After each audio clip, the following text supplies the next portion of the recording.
મળતી માહિતી મુજબ ભાવનગરના વલભીપુર તાલુકાના નસીદપર ગામમાં રામપીર મંદિરની પાછળ રહેતા પશુપાલક બાબુભાઈ જસમતભાઈ વાઘેલાની દીકરીને મૂળ ભાવનગરના તળાજાના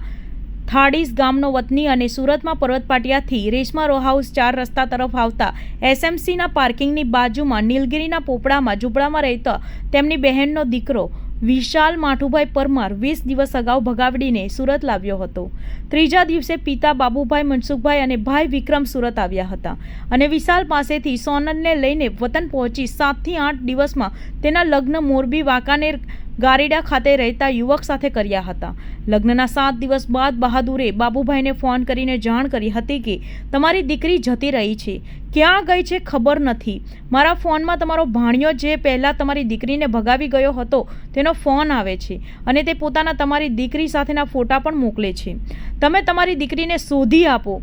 આથી ગત 7 એપ્રિલે સવારે 11 વાગે બાબુભાઈ તેમના મોટા ભાઈ મનસુખભાઈ અને તેનો પુત્ર વિક્રમ સાથે ફરી સુરત આવ્યા હતા અને ભાણિયાના ઝૂંપડા પાસે આવી પહોંચ્યા હતા। ત્યાં હાજર ભાણેજ, તેના ભાઈઓ વનરાજ ઉર્ફ વનુરો, મુકેશ ઉર્ફ પ્રકાશ અને શૈલેષ ઉર્ફ હાદાને દીકરી અંગે પૂછતા ચારેય ઉશ્કેરાઈને લોખંડના હથોડા, સળિયા, પાઇપ, પથ્થર અને લાકડા વડે બાબુભાઈ અને મનસુખભાઈ ઉપર હુમલો કરતા વિક્રમ તેને બચાવવા વચ્ચે પડ્યો હતો તો તેને પણ માર માર્યો હતો। હુમલામાં બાબુભાઈનું સ્થળ પર જ કરુણ મોત નીપજ્યું હતું, જ્યારે મનસુખભાઈને ગંભીર ઈજા થતાં તેમને સારવાર માટે ખાનગી હોસ્પિટલમાં દાખલ કર્યા હતા। બનાવની જાણ થતાં દોડી ગયેલી પુણા પોલીસે વિક્રમની ફરિયાદને આધારે ચારેય ભાઈઓ વિરુદ્ધ હત્યા અને હત્યાનો પ્રયાસનો ગુનો નોંધી તેમની ધરપકડ કરી હતી। પોલીસે તેમની પૂછપરછ કરી હતી પણ તેમને પિતરાઈ બહેન ક્યાં છે તે અંગે કશું જાણતા ન હોવાનું જણાવ્યું હતું। દરમિયાન પોલીસ તપાસમાં સામે આવ્યું હતું કે બાબુભાઈ વાઘેલાની દીકરી